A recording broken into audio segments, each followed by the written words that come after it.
Good afternoon friends. Please, हम लोगों ने इसके पहले मीन्स हमारा जो प्रीवियस पोर्शन था वो प्रीवियस पोर्शन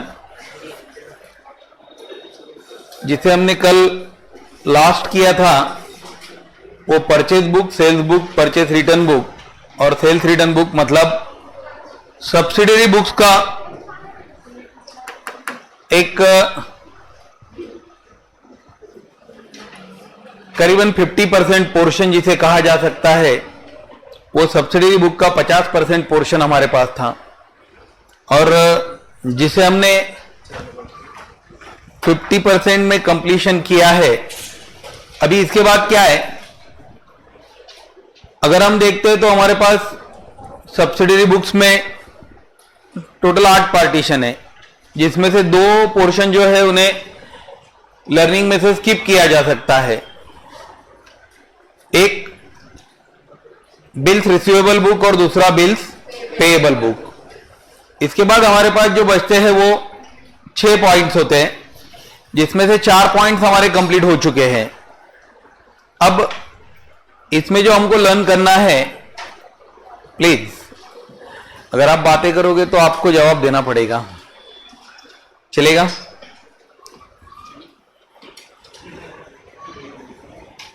तो यहां cash book, purchase book, sales book, purchase return book, sales return book,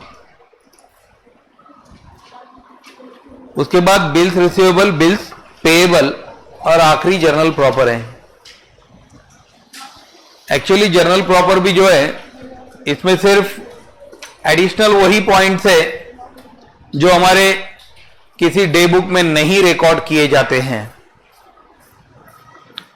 लेकिन यहां हमारे पास एक सब में इंपॉर्टेंट पॉइंट है। ये इंपॉर्टेंट इस वजह से है क्योंकि कैश बुक को जब लिखा जाता है तो कैश बुक अलग अलग तरीके से प्रेजेंट की जाती है और कैश ट्रांजैक्शन जो होते हैं ये हमारे बिजनेस के लिए बहुत ज्यादा जरूरी होते हैं, बहुत अच्छे तरीके से रिकॉर्ड करना। And when we are recording the cash transaction there is no proper any large and hard concept must to be followed by us. सोच सिर्फ इतनी होती है whether the cash comes into the business or cash goes out from the business। और इसके लिए हम cash book जो है रियल अकाउंट के प्रिंसिपल पे चलता है और रियल अकाउंट क्या बोलता है, debit what comes in, credit what goes out. Cash book real से डील करता है। कैश बुक का अगर देखा जाए तो कैश बुक आपको हर ट्रांजेक्शन या every time cash book shows only and only debit balance. इसका कभी भी क्रेडिट बैलेंस नहीं होगा। मतलब कास्टिंग करते समय भी हमारे पास एक पोर्शन बहुत सिंपल प्रेजेंट हो जाता है कि जहां हमारे पास में कोई कैश बुक का प्रिपरेशन कहा जाएगा तो एक साइड हमारे लिए रिसिप्ट होगा तो अदर साइड हमारे लिए पेमेंट को शो करता है। मीन्स आपको यहां बहुत सारी चीजें एक साथ सोचने की जरूरत नहीं है। So what, cash transaction are straightway recorded in the cash book and on the basis of such record ledger accounts are prepared, therefore cash book is a subsidiary books। कैसा है, जहां कैश ट्रांजैक्शन हो रही है उसे हम directly cash book में record करेंगे और जिसे हम यहां सब्सिडरी बुक का पोर्शन कहते हैं। तो सब्सिडरी बुक में क्या होता है, exactly on the time of recording हम उसका सिंगल इफेक्ट लेते हैं। मतलब उसका जो सेकंड इफेक्ट है ये एक तरीके का cash book as a ledger या एज ए जर्नल काम करता है, लेकिन purchase book, sales book, purchase return book, sales return book, इनके बारे में अगर सोचा जाए तो ये इंडिपेंडेंटली कोई अकाउंट ही होते हैं जिसमें हम उसका सिंगल इफेक्ट रिकॉर्ड करते हैं। अगर हमने परचेज बुक के डेबिट साइड में लिखा है mister Mahesh, mister, what it means, you are buying the goods from mister Mahesh. क्योंकि वो परचेज बुक में आया है। तो उसका एक इफेक्ट तो आपके पास पूरे तरीके से आ चुका है। तो यहां सिंगल रिकॉर्डिंग पे भी आपका काम चल जाता है। मतलब सिर्फ एक एस्पेक्ट को रिकॉर्ड किया जाता है जब आप सब्सिडरी बुक्स का प्रिपरेशन करते हो, जिसमें से एक्सक्लूडिंग जर्नल प्रॉपर है, क्योंकि जर्नल प्रॉपर में हम जर्नल एंट्री पास करते हैं जिसमें दोनों इफेक्ट एक साथ लिखना होता है। बट ये टाइमिंग होता है, हम उस समय में सिर्फ लिखने के लिए कैश बुक में अगर पैसे आ रहे हैं तो रिसिप्ट साइड में लिख देंगे कि रिसीव्ड फ्रॉम XYZ और अमाउंट को रिकॉर्ड कर दिया जाएगा। जब हमको लेजर पोस्टिंग करना है तो हम XYZ के लेजर में अकाउंट में इसे लिखेंगे, उसके बाद XYZ का बैलेंस कितना बचता है इसे हम फाइंड आउट करेंगे। So what cash transaction are straightway recorded in the cash book. Means क्या होता है कि जैसे भी कैश ट्रांजेक्शन हो जाता है, cash transaction means what, whether the cash comes in और गोज आउट, भले ही पैसे आते हैं या जाते हैं, क्योंकि हमारी कैश बुक सिर्फ दो साइड से प्रिपेयर होती है। एक क्या होती है, कैश कम्स इन के लिए रिसिप्ट साइड होता है और कैश गोज आउट के लिए पेमेंट साइड होता है। और किसी भी ट्रांजेक्शन को पढ़ने के बाद ये बहुत आसान तरीके से अंडरस्टैंड हो जाता है कि ये रिसीव्ड हो रहा है या पेड हो रहा है। ऐसा कुछ नहीं है, मल्टीपल टाइम रिसीव्ड हो सकता है, मल्टीपल टाइम आपको पेमेंट करना पड़ सकता है। लेकिन अंडरस्टैंडिंग के लिए अगर सोचा जाए तो light bill paid, telephone bill paid, अब पेमेंट के जितने भी हेड्स होंगे उसमें आपके पास पेड ये वर्ड तो कॉमन हो जाता है। जब अमाउंट रिसीव्ड होती है तो उससे रिलेटेड भी यहां ट्रांजैक्शन आती है, कैश परचेज, कैश सेल। ये भी जो है कैश परचेज या कैश सेल, इसमें हमारे पास कैश आने वाली है, कैश जाने वाली है। अगर आप कैश परचेज करते हो तो कैश देके अगर गुड्स परचेज किए जाते तो कैश गोज आउट है, ये हमारा पेमेंट होगा। मींस इसमें जो फैक्टर्स है ये बहुत कम फैक्टर्स है जिसको हमें ध्यान में रखना होता है। इसका रिकॉर्डिंग करते समय क्या है, लेजर अकाउंट का जब हम प्रिपरेशन करते हैं, कैश बुक को पहले हम सिंगल प्रोसीडिंग में लिखते हैं या फर्स्ट प्रोसीजर बोल के इसे लिखा जाता है, तो ये एज अ लेजर या जर्नल भी काम करता है। But the cash book itself serve as the cash account and the bank account, the balance are entered in the trial balance directly. ये क्या होता है, कैश बुक जो है ये खुद में एक अकाउंट भी होता है, लेजर भी होता है। इसी वजह से क्या है, कैश या बैंक का कोई बैलेंस अगर आपके पास होगा ना, तो उस बैलेंस को अगर आप कैश बुक में से डायरेक्टली पोस्ट करते हो, कहां पे, ट्रायल बैलेंस में डायरेक्ट लिख भी दिया जाएगा तो भी कोई प्रॉब्लम नहीं होता है। But it is only related with the cash book, ना कि purchase book, sales book, purchase return book, sales return book. इसमें आपको उसका ट्रांसफर जो है पर्टिकुलर अकाउंट को करना ही होगा। लेकिन कैश बुक का अगर आप ट्रांसफर नहीं करते हो तो भी चलता है, क्योंकि cash book work as a journal as well as a ledger. Cash book का दोनों भी वर्क इक्वली होगा। अगर आप कैश अकाउंट भी प्रिपेयर करोगे तो जो हेड्स आपके पास में यहां रिसिप्ट में आते हैं वो कैश अकाउंट को डेबिट करना होंगे, जो हेड्स आपके पास क्रेडिट में आते हैं वो कैश अकाउंट के क्रेडिट में लिखना होगा। तो ये एक सिंपल टर्म है जिसके अंडर में आप उसे रिकॉर्ड करते हो। तो कैश बुक का प्रिपरेशन होने के बाद कैश बुक जर्नल या लेजर दोनों का भी काम करेगा। Then cash book therefore is a part of ledger also, hence it has also treated as the principal book. मींस ये दोनों टाइप के एस्पेक्ट शो करता है। Cash book shows works as a day book or the subsidiary book or as a ledger।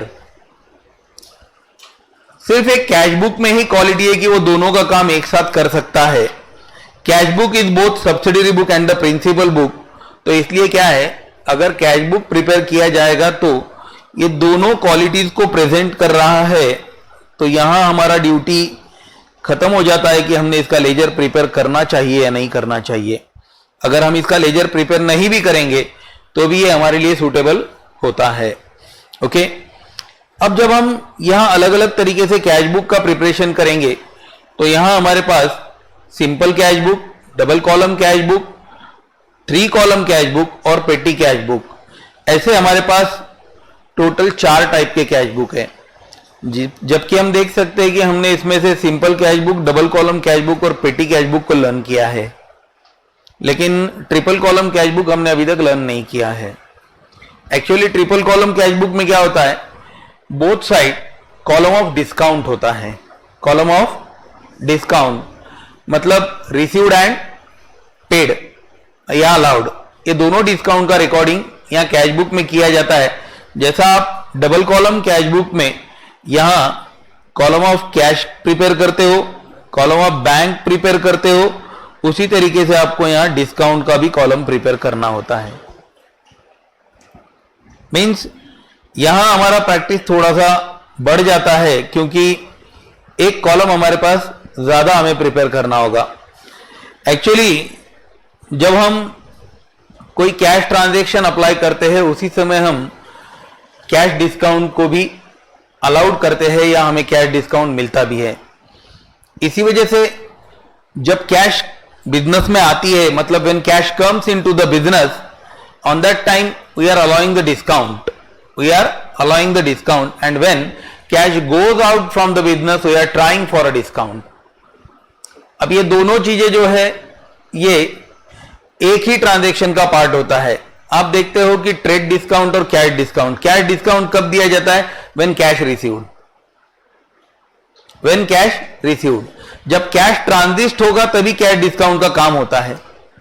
So what, यहां पे हमारे पास में जब ट्रिपल कॉलम कैश बुक का प्रिपरेशन हमें करना होगा तो यहां हमारे पास डिस्काउंट के साथ वाला कॉलम होगा। मींस अभी तक हमने क्या है, डबल कॉलम कैश बुक में हम डिस्काउंट को स्किप कर देते हैं, लेकिन अभी इसमें डिस्काउंट स्किप होने वाला नहीं है। तो व्हाट, पहले हम देखेंगे सिंपल कैश बुक। तो कैश बुक के कितने टाइप्स है हमारे पास, कौन से टाइप्स है? Simple cash book, double column cash book, three column cash book and simple cash book में सिर्फ दो ही साइड होते हैं, एक रिसिप्ट और दूसरा पेमेंट, एक रिसिप्ट और दूसरा पेमेंट साइड होता है। जबकि डबल कॉलम कैश बुक जो होता है वो दो अलग अलग तरीके से प्रिपेयर किया जाता है, या तो कैश एंड बैंक, या तो कैश एंड बैंक कॉलम, या cash and discount, bank and discount. Cash के साथ में डिस्काउंट का कॉलम तो भी डबल कॉलम हो जाएगा, बैंक के साथ में डिस्काउंट कॉलम तो भी डबल कॉलम कहलाएगा। जहां हमने नंबर ऑफ कॉलम्स में वन साइड में दो कॉलम का यूज किया है, या तो कैश कॉलम और उसका साथ ही बैंक कॉलम, तो उसे हम डबल कॉलम कह सकते हैं। लेकिन यहां पे अब डिस्काउंट आने की वजह से हमारे पास एक और एडिशनल कॉलम हो जाता है, वो डिस्काउंट है। और ये डिस्काउंट का कॉलम जो है अगर कैश के साथ में जोड़ दिया जाए तो भी डबल कॉलम कैश बुक हो जाएगा, और बैंक के साथ जोड़ दिया जाए तो भी डबल कॉलम कैश बुक हो जाएगा। मतलब डबल कॉलम कैश बुक तीन टाइप से होता है, एक cash and bank column, cash and discount column, bank and discount column. लेकिन इसमें का जो कॉमन पोर्शन है वो common portion cash and bank column होता है। इसी वजह से क्या है, कॉमन लर्निंग में कैश एंड बैंक कॉलम ही रखा जाता है, और इस डिस्काउंट का अरेंजमेंट करने के लिए यहां पे थ्री कॉलम कैश बुक को जनरेट किया गया है। मतलब डबल कॉलम कैश बुक पढ़ते समय हमारे पास कैश और बैंक कॉलम को ही लर्न करना चाहिए, और जहां डिस्काउंट का प्रोविजन आ जाएगा वहां पे हमने तीसरा एक कॉलम और एडिशनल कॉलम प्रिपेयर करना चाहिए, कैश, बैंक एंड डिस्काउंट। ऐसा हमारे पास में ये थ्री कॉलम कैश बुक होगा। बाकी पेटी कैश बुक तो हम लोगों को पता है, for the all small kind of the expenses which cash book is maintain by us is called as a petty cash book. It is related with the large kind of the business where means a heavy cash is transited, also the small kind of the cash transited in a daily routine. Regular transaction पूरे करते समय यहाँ अगर सभी ट्रांजिस्ट होते होंगे तो उन ट्रांजेक्शन में से कोई लॉस होना नहीं चाहिए. इस बेस पे हम यहाँ पे इस मतलब जो पेटी कैश बुक का प्रिपरेशन किया जाता है तो उसका रीजन ये होता है कि हर छोटी से छोटी कैश हम रिकॉर्ड कर सके. जहां बहुत बड़ा बिजनेस होता है, scope and size of business, size of business अगर बड़ा है, लार्ज है, तो ही पेटी कैश बुक को मेंटेन किया जाएगा. आप मिनिमम लेवल पे बिजनेस कर रहे हो तो आपको पेटी कैश बुक मेंटेन करने की जरूरत नहीं होती है. या तो अगर आपके पास सब में ज्यादा छोटे से छोटे खर्चे ही होते हैं, कोई बड़ा खर्चा नहीं होता है, तो उस कंडीशन में आप बाकी के सभी ट्रांजैक्शन के लिए यहाँ पेटी कैश बुक का प्रिपरेशन कर सकते हो। तो हमारे पास ये 4 टाइप है, जिसमें से हमें पहला टाइप पढ़ना है वो है सिंपल कैश बुक। क्या पढ़ना है? सिंपल कैश बुक, जैसा नाम वैसा ही काम। Simple cash book is like a ordinary account, that is a cash account, that is a cash account. ये कैश अकाउंट के जैसा ही काम करता है। Simple cash book only the cash receipt and the cash payment are recorded. Simple cash book में हम क्या रिकॉर्ड करेंगे? सिर्फ cash receipt and cash payment.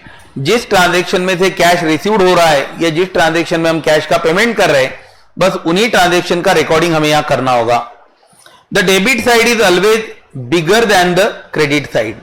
सोचने वाली बात ही नहीं है, इसका डेबिट साइड ऑलवेज ग्रेटर होगा, कभी भी ये रिवर्स नहीं आ सकता है।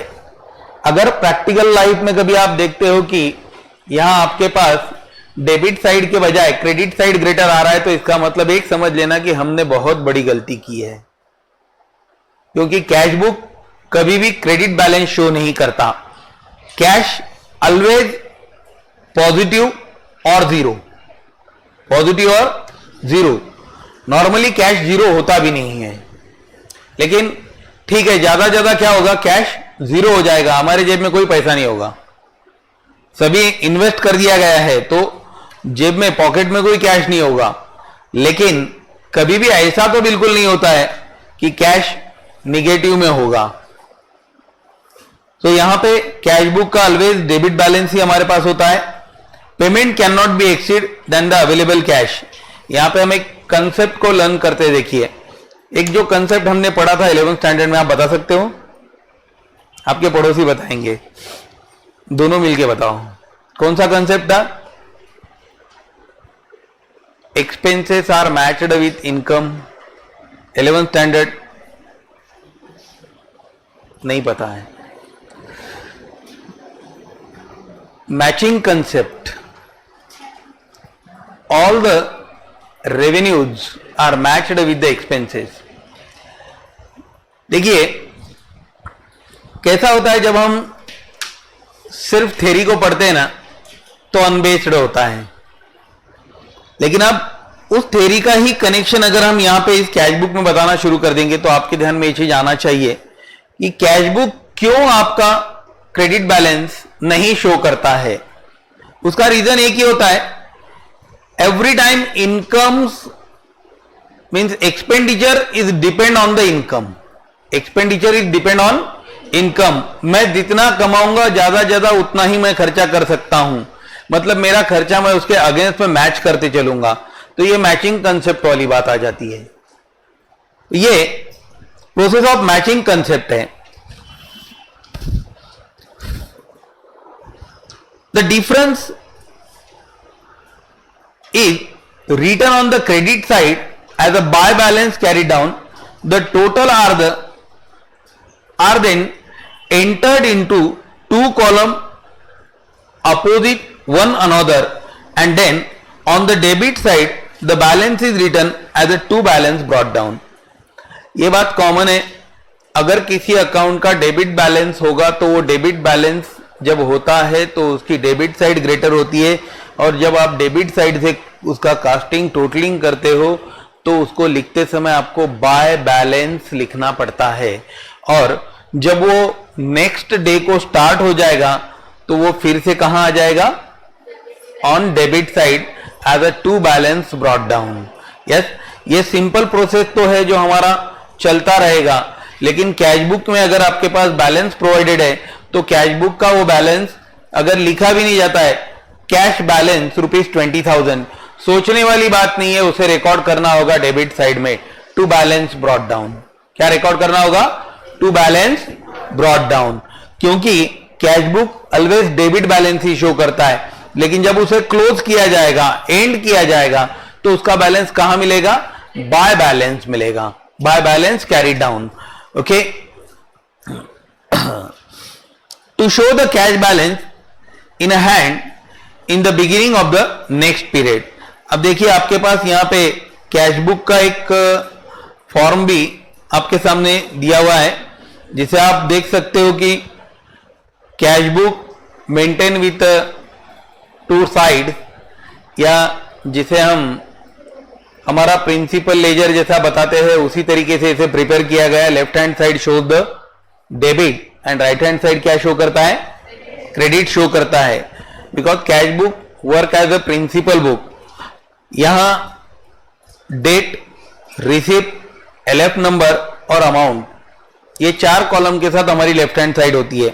लेफ्ट हैंड साइड का मेजर जो पोर्शन है ये रिलेटेड है रिसिप्ट, मतलब हम लेफ्ट हैंड साइड में क्या लिखेंगे, तो what comes into the business, cash comes into the business कहां रिकॉर्ड किया जाएगा, debit side of cash book या कैश बुक के रिसिप्ट साइड में रिकॉर्ड किया जाएगा।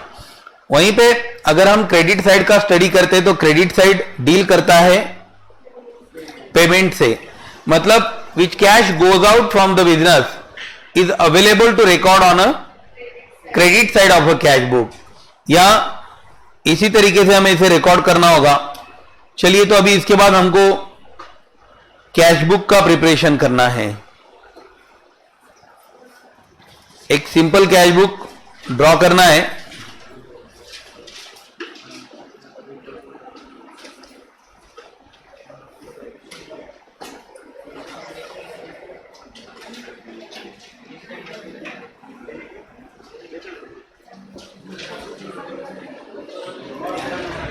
चलिए प्लीज, यहां जो 4th क्वेश्चन है उसे हम पहले प्रिपेयर करेंगे। ये जो 4th क्वेश्चन है इसे हमें पहले प्रिपेयर करना है। Enter the following transaction in a simple cash book for December 2017।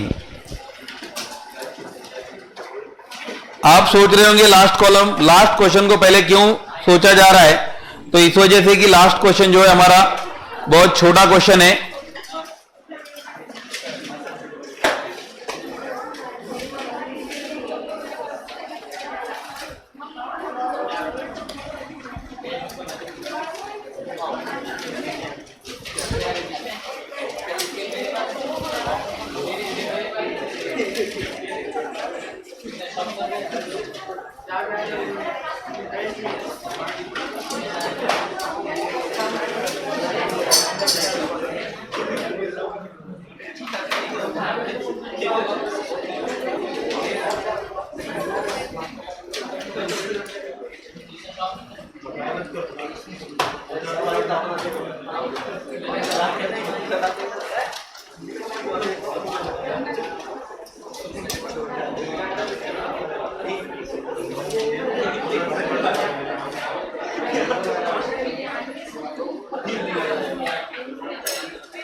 चलिए प्लीज, कंप्लीट हो गया है।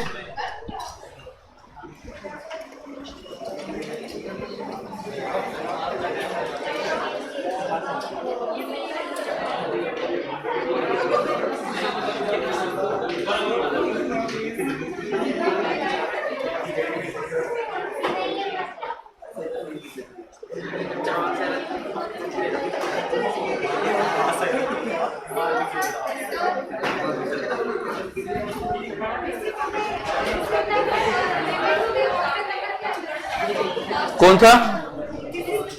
फिलहाल अभी प्रिपेयर करने की जरूरत नहीं है, आप सिर्फ इतना ही प्रिपेयर कीजिए अभी। Date receipt, LF number, amount, date payment, LF number, amount.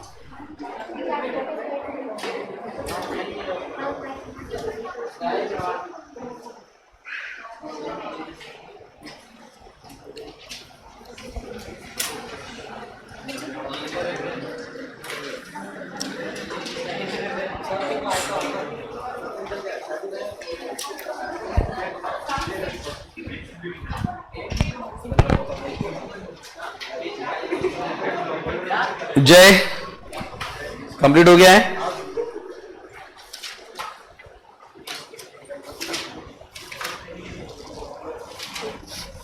आपके पास कल का भी होमवर्क है?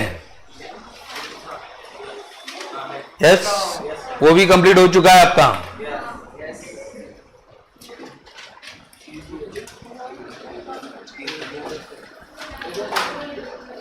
Enter the following transaction in a simple cash book for December 2017। चलिए प्लीज, डिसंबर 2017, डिसंबर 2017। यहां पे हमें नरेशन लिखने की जरूरत नहीं है, विदाउट नरेशन की हमें पोस्टिंग करना है, ठीक है?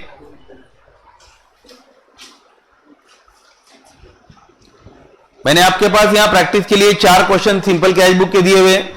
हम हर पॉइंट के लिए मिनिमम 3 to 4 क्वेश्चंस का प्रिपरेशन करेंगे, कि जिसमें से मैं 2 क्वेश्चन आपको बताऊंगा, उसके बाद के सभी क्वेश्चंस आपको कंप्लीट करना है। और डबल कॉलम कैश बुक में हमको थोड़ा सा प्रैक्टिस एक्स्ट्रा करना होगा, और सिंपल ट्रिपल कॉलम हमारे पास फर्स्ट टाइम होगा, तो उसके लिए भी 2 से 4 क्वेश्चन हमें प्रिपेयर करना है, ठीक? प्लीज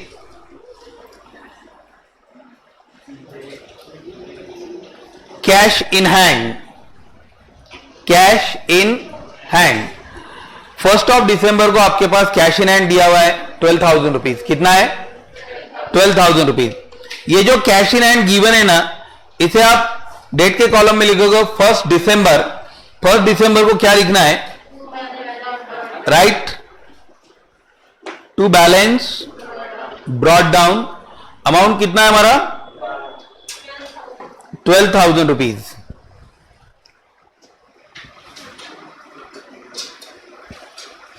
पांच तारीख को cash received from Bhanu. Okay, 5 तारीख, हाँ प्लीज। Cash received. अब हमें कैश रिसीव्ड हो रहा है तो कैश अकाउंट डेबिट होगा। Cash account debit to Bhanu account, तो डेबिट साइड में क्या लिखना होगा हमें? 5 तारीख को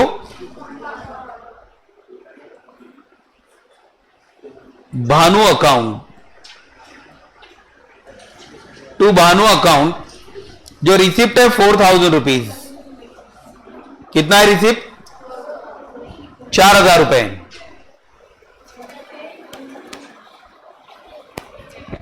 चलिए प्लीज, 7 तारीख को क्या है? अब रेंट पेड है, मतलब कैश गोज आउट है, कम्स इन है, क्योंकि rent account debit to cash account. तो 7 को हमें पेमेंट साइड में लिखना होगा, right by rent account. By rent account कितना पेमेंट कर रहे हो आप? 2,000 rupees.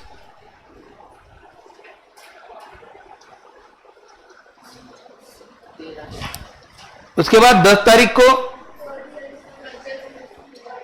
Purchase goods from Murari for cash. किससे परचेज किया है मतलब नहीं है, आपने परचेज किया है for cash. Purchase account debit to cash account, तो you need to record on a credit side of the cash book, right by purchase account. By purchase account ₹6,000। 15 को सोल्ड गुड्स फॉर कैश। ये बात ध्यान में रखिए, अगर हम goods बेचते हैं तो cash comes into the business. So क्या होगा, cash account debit to sales account. क्या लिखेंगे फिर हम, to sales account, to sales account. हाँ ओके, मैंने 16 लिखा है, क्यों, कितना अमाउंट, ₹9,000 ना, 9,000। डेट है 15 तारीख को था। नेक्स्ट है परचेज स्टेशनरी ₹300। परचेज स्टेशनरी, अगर आपने स्टेशनरी परचेज किया है तो stationery account debit to cash account. Cash के क्रेडिट में क्या लिखोगे आप, बाय स्टेशनरी अकाउंट। कितना परचेज है आपका स्टेशनरी का, ₹300। 22 तारीख को कैश पेड टू राहुल। हमने राहुल को कैश पेड किया है, रिसिप्ट है या पेमेंट है, पेमेंट है। पेमेंट साइड में क्या लिखेंगे 22 तारीख को, बाय राहुल अकाउंट। कितना कैश का पेमेंट है हमारा, ₹2,000। 28 तारीख को फिर से हम सैलरी का पेमेंट कर रहे हैं, बाय सैलरी अकाउंट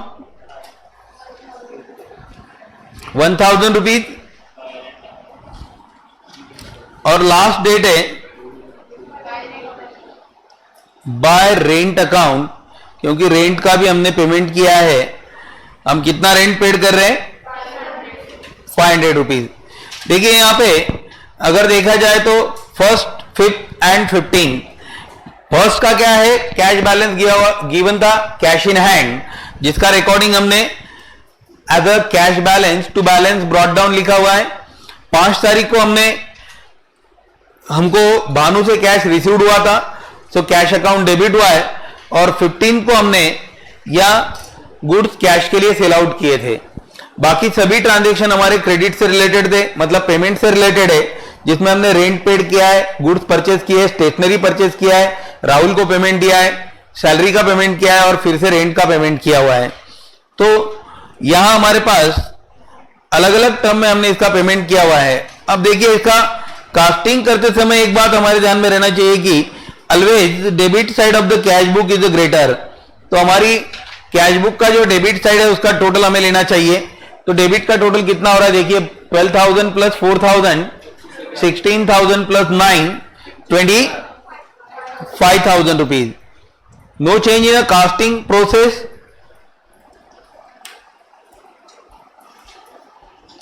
$25,000, इस 25,000 में से आपको क्रेडिट साइड पूरा कंप्लीट माइनस करना है। 8 2 10 11,800 रुपए, 11,800 रुपीज माइनस करोगे, 13,200। अब ये जो बैलेंस आपके पास बच रहा है ना, हमारा मंथ था दिसंबर, कितना था, तो हमारा लास्ट डेट क्या होगा फिर यहां 31st को हम बैलेंसिंग करेंगे। 31st को क्या लिखा जाएगा, बाय बैलेंस कैरिड डाउन। अब ये जो बैलेंस हमारा कैरिड डाउन हुआ है ना, ये हमारा नेक्स्ट डेट होगा दिसंबर के बाद जनवरी 18। 1 जनवरी को हम क्या लिखेंगे,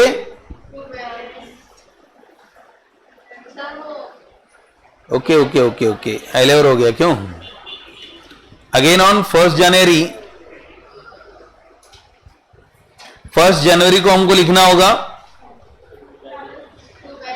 1 जनवरी, बट ईयर भी चेंज हो जाएगा 18, टू बैलेंस ब्रॉट डाउन। कितना है बैलेंस, 13,000। बस यही हमारा सिंपल कैश बुक है। अगर हम सिंपली इस कैश बुक को देखेंगे तो ये ध्यान में आ जाएगा कि सिंपल कैश बुक में जब हम प्रिपेयर कर रहे हैं तो सिर्फ वन साइड हमारे पास में कुछ रिसिप्ट्स है और अदर साइड में सिर्फ कुछ पेमेंट्स है। हमने अभी इन ट्रांजैक्शन में से किसी ट्रांजैक्शन को स्किप नहीं किया है। आपको कोई भी क्वेश्चन अगर दिया जाएगा,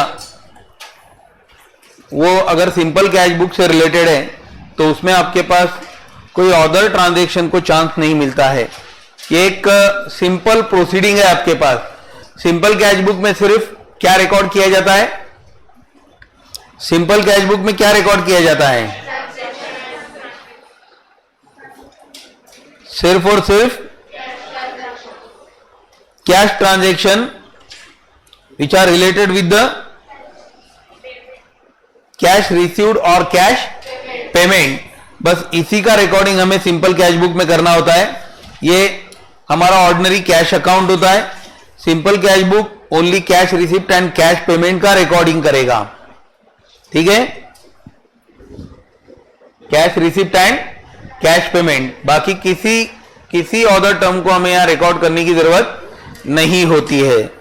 ओके, ये हमारे पास का सिंपल कैश बुक है। अभी देखिए आपके पास यहां एक सेकंड क्वेश्चन दिया हुआ है, right up Gopal single column cash book for the month of April 2020 from the following. अब ये गोपाल के लिए आपको ट्रांजिस्ट करना है, प्रिपेयर करना है। अब यहां आपके पास जो हेड्स गिवन है, इसमें पहला हेड है कैश इन हैंड। क्या है? ये आपका डेबिट होगा, रिसिप्ट होगा। कैश सेल, ये भी आपका डेबिट होगा। Yes. Paid cheque to creditors, ये पेमेंट होगा। Wages paid in cash, payment है। कैश सेल, ये हमारा डेबिट होगा। Paid cash to TCP, paid salary, ये भी पेमेंट है। क्रेडिट सेल, ये आने ही वाला नहीं है, there is no need to record credit sale, no any credit transaction. Note receivable realise, जो नोट हमने इशू किए थे वो हमारे को रियलाइज हो गए, मतलब उसका कैश रिसीव्ड हुआ है, ये भी हमारा रिसिप्ट होगा। Paid cash for repairing, paid cash for repairing, ये हमारा पेमेंट है।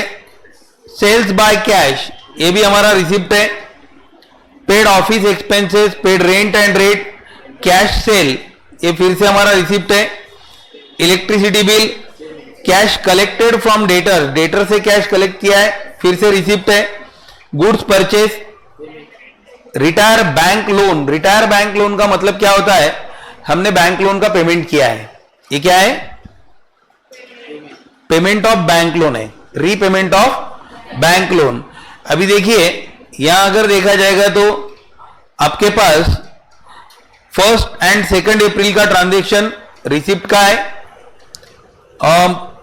4 तारीख का सेकंड ट्रांजैक्शन आपका रिसिप्ट का है। उसके बाद आपको 12 तारीख का ट्रांजैक्शन कहीं लिखना ही नहीं है। 14 का ट्रांजैक्शन आपके पास रिसिप्ट का है। उसके बाद सेल बाय कैश 19 का ट्रांजैक्शन रिसिप्ट का है आपका। 26 तारीख का ट्रांजैक्शन रिसिप्ट का है और 28 तारीख का ट्रांजैक्शन रिसिप्ट का है। बाकी सभी आपके पास पेमेंट्स है। चलिए फटाफट इस क्वेश्चन को ड्रॉ करना है, इसे कंप्लीट करना है अभी। यस